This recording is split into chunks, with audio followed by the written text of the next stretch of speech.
Hello friends, ഇന്ന് ഞാൻ വന്നിട്ടുള്ളത് ചെറിയൊരു ടിപ്പുമായിട്ടാണ്. നമ്മളെ വീട്ടിലൊക്കെ അതുപോലെ കറ പിടിച്ച ചായരിപ്പ് ഉണ്ടാവില്ലേ, അപ്പോൾ അത് എങ്ങനെ ക്ലീൻ ചെയ്യാൻ നോക്കാം. ഇത് ഒന്ന് പ്ലാസ്റ്റിക്കിൻ്റെയാണ്, നമ്മൾ സ്റ്റീലിൻ്റെ ചായരിപ്പാണ് കേട്ടോ ഞാൻ പറയുന്നത്. സ്റ്റീൽ ചായരിപ്പാണെങ്കിൽ നല്ല വൃത്തിയായി കിട്ടും. ഞാൻ ഈ പറയുന്ന ടിപ്പ് ചെയ്താൽ മതി.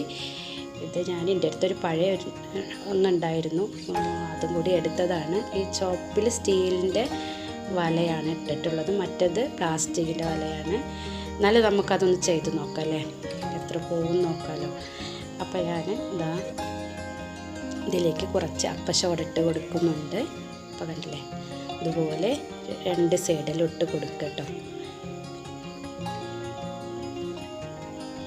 ഇനി ഇതിലേക്ക് കുറച്ച് സുർക്ക ഇതിൻ്റെ മേലെ ഇങ്ങനെ ഒഴിച്ചു കൊടുക്കുക. അതുപോലെ ഒഴിച്ച് കൊടുത്തിട്ട് അതുപോലെ ഒരു പാത്രത്തിൽ വെച്ചിട്ട് വേണം കേട്ടോ ചെയ്യാൻ. എന്നിട്ട് കുറച്ച് നേരം ഒരു 10 മിനിറ്റ് വെച്ചതിന് ശേഷം നമുക്കിതൊന്ന് ക്ലീൻ ചെയ്ത് നോക്കാം.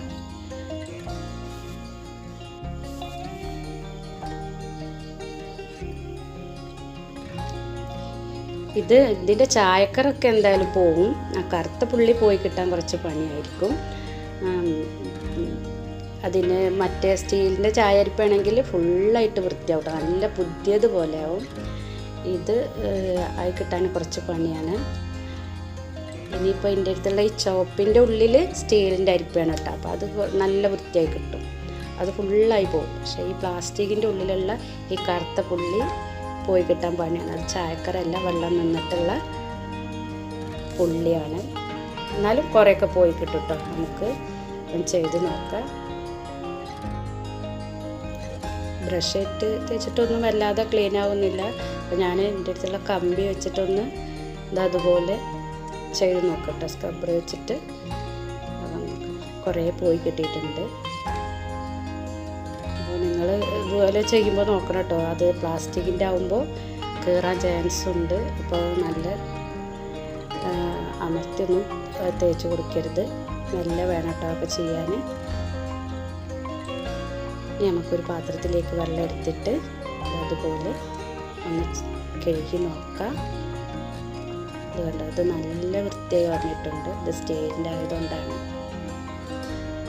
ഇതെവിടെ കറുത്ത പുള്ളി ഒന്നുമില്ല കേട്ടോ, നല്ല ക്ലീനായി കിട്ടിയിട്ടുണ്ട്.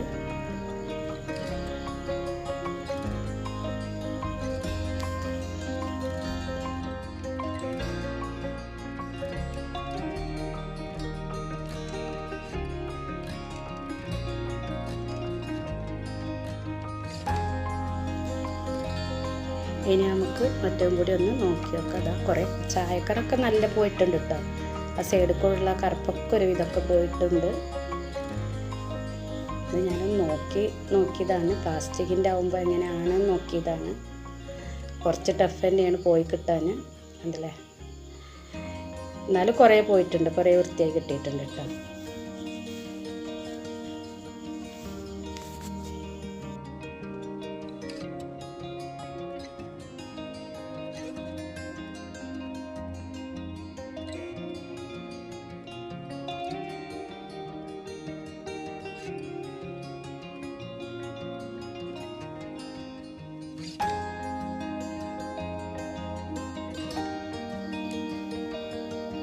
ഇപ്പോൾ കണ്ടില്ലേ, നല്ല മാറ്റം വന്നിട്ടുണ്ട്.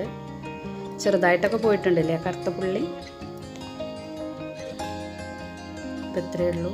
അപ്പോൾ ചായരിപ്പൊക്കെ ഉണ്ടെങ്കിൽ, സ്റ്റീലിൻ്റെ ചായരിപ്പാണെങ്കിൽ ഏറ്റവും നല്ലതാണ്. ഇതുപോലെ ചെയ്ത് നോക്കുക, നല്ല ക്ലീനായി കിട്ടും കേട്ടോ.